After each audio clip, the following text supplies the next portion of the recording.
Hi Aquarius, welcome and this is your reading. Be open-minded po, hindi po halos lahat makaresonate. Kaya piliin nyo na lamang. And thank you nga po pala sa mga nag-subscribe, lalo na sa mga bumabalik. Marami pong salamat. Give me the message for Aquarius.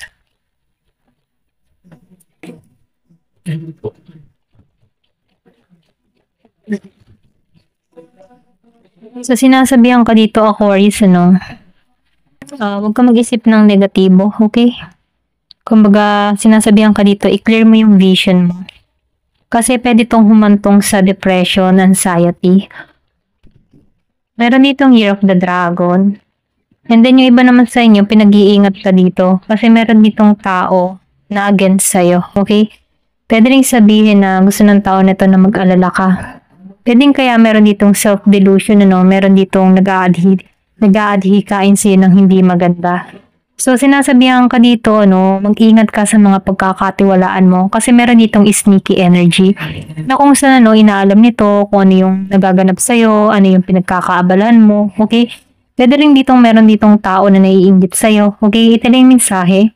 So, mag-ingat ka kung ano yung nagaganap or nangyayari sa'yo. Give me the message. Then nakikita ko rin dito, yung iba sa inyo merong paglalakbay na naganap. Pwede nangyayari ito nitong July. Yung iba sa inyo, hindi halos lahat. Itong last month, meron ditong nakalis ng bansa. So nakikita ko rin dito, dito masusubukan yung physical at mental mo sa bansang pupuntahan mo. Okay? Or pwede rin sabihin na meron ditong kaganapan or meron ditong balita nitong July. Okay? Ito lang yung nakikita ko. So, nakikita ko rin dito, meron ditong happiness na parating sa'yo. Yung iba sa inyo, meron ka ditong kadiling na babae, okay? Pwedeng ito yung kaligayahan mo. Pwedeng nakilala mo to nitong July. Give me the message. Ano pa yung mensahe? So, meron ditong the tower, So, nakikita ko rin dito yung solid foundation dito sa tao na to, okay? Pwedeng ikaw to, meron ka nakilala dito. Pwedeng meron ka nakilala nitong last month, nitong July, okay? So, nakikita ko dito, meron ditong mag-e-effort, okay? Na kung saan, merong solid foundation dito na patungo sa tagumpay. Give me the message. So, nakikita ko rin dito, marami kang kinaharap na pagsubok, Kumbaga, bago mo marating yung kinaroroonan mo, kung nagiging kang matagumpay sa panahon ngayon, nakikita ko to na binigyan mo to or pinagbuhusan mo to ng effort at panahon, okay? Bago mo ma-achieve yung mga bagay na yan. Kumbaga, sumut ka sa butas ng karayom kung bakit nagiging kang matagumpay dito. And then nakikita ko rin dito, natupad mo tong mga pangarap mo dahil sa pagsusumikap mo. Okay, ito lang nakikita ko. Give me the message. So, the star. So, garantiya na may tagumpay dito. Okay? Magiging kang matagumpay sa mga tinatahak mo, sa mga ginagawa mo. So, nakikita ko rin dito, yung iba sa inyo, meron kang kadiling dito na tao na matigas yung ulo. Okay? Or pwede rin sabihin, siya yung lagi nasusunod, hindi siya nasunod sa payo mo. Okay? Or pwede rin sabihin, meron kang kapartner dito na matigas ang ulo. Okay? Hindi halos lahat sa part na to. So, piliin nyo na lamang. So, nakikita ko rin dito, meron dito love, deep affection na parating sa'yo, okay? Meron ditong tao na caring, nagamahal ka nito, iningatan ka nito, okay?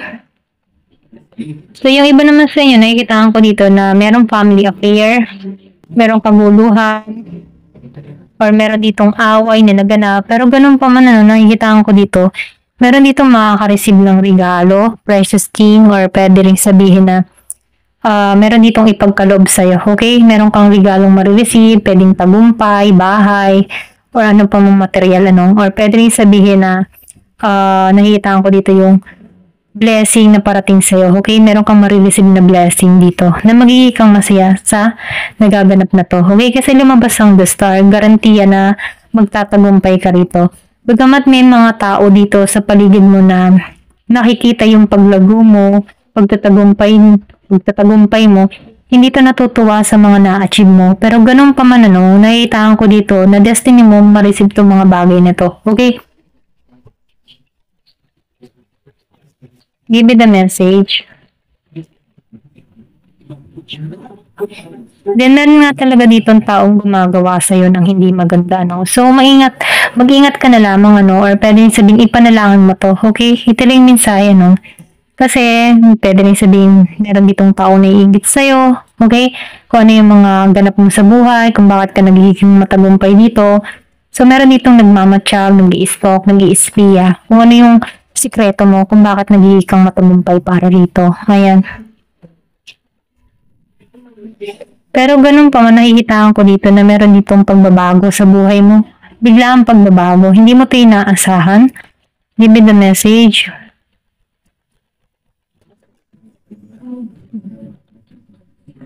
So, nakikitaan ko rin dito, no, yung iba sa inyo, merong bagong trabaho.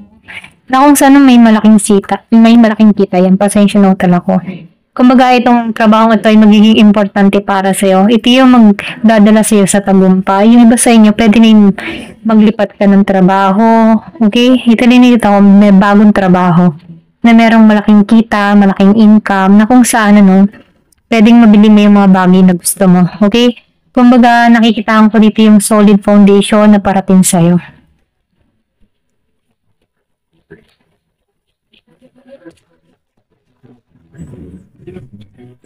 So, nakikitaan ko rin dito, no, yung iba dito, minsan nahihirapan ka magdesisyon sa mga gagawin mo, kung ano yung hakbang na papasukin mo. Pero ganun pa man, sinasabihan ka dito na once na may dumating sa iyong oportunidad, i-grab mo to, okay? Subukan mo to, okay? Kasi nakikitaan ko dito na meron ditong magandang parating sa'yo.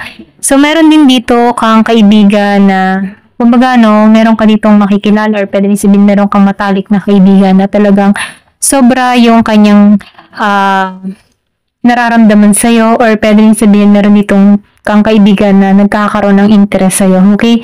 Kumbaga, na malalim yung affection ng tao na to sa'yo. Yung iba sa inyo, same sex.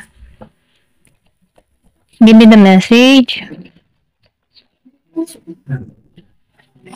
So, coin. So, nakikitaan ko dito yung pera iparating sa'yo. Pwedeng meron kang ma-receive na pera or pwede rin meron magpadala sa'yo ng pera dito. Ito rin nakikita ko, meron ditong blessing kang ma-receive. Give me the message.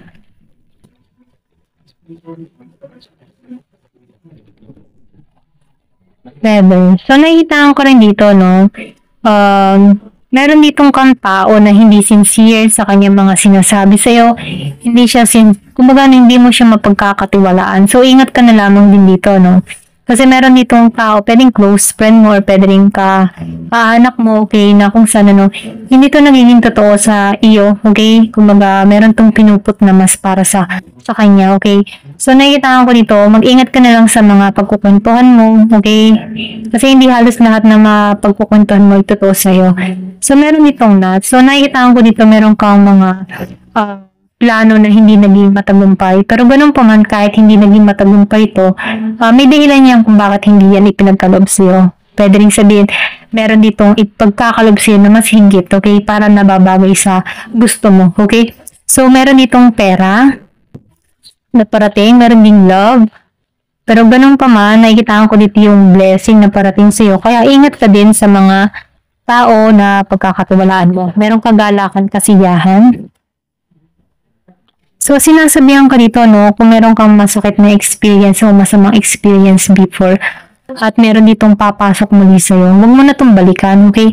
Kasi nakikitaan ko dito na naibangon mo na yung sarili mo, naitayo mo na yung sarili mo.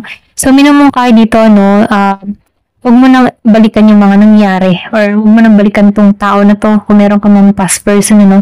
Kasi magbibigay lang din to ng pasakit sa'yo, okay? Kasi naibangon mo muli yung sarili mo. Ito na yung mensahe dito, no? So, stop. So, nakikita ko rin dito, no, marami kang kinaharap na mga mahirap na sandali, okay?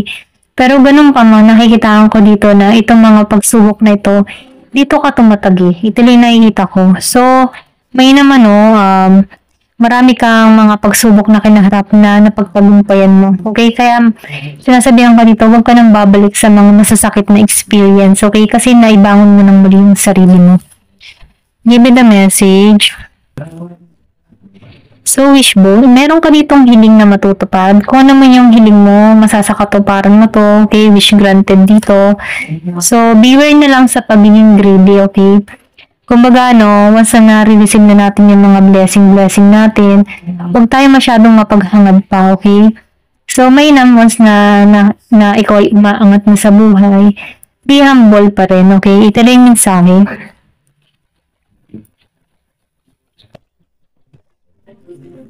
So, nakikita ko rin dito, yung iba sa inyo, merong kulang pa sa buhay mo. May nag-iisip dito na kulang siya sa love. Kumbaga, meron kang mga iniisip dito na parang may kulang. Okay, yung tipong ganun, Ganun yung energy mo dito. Kumbaga, may parang matamlay ang life mo, matamlay ang love life mo, trabaho mo, okay? Or pwede rin sabihin naranasan mo na to before na maging matamlay, okay? Pero nakikita ko dito may babangon mo yung sarili mo.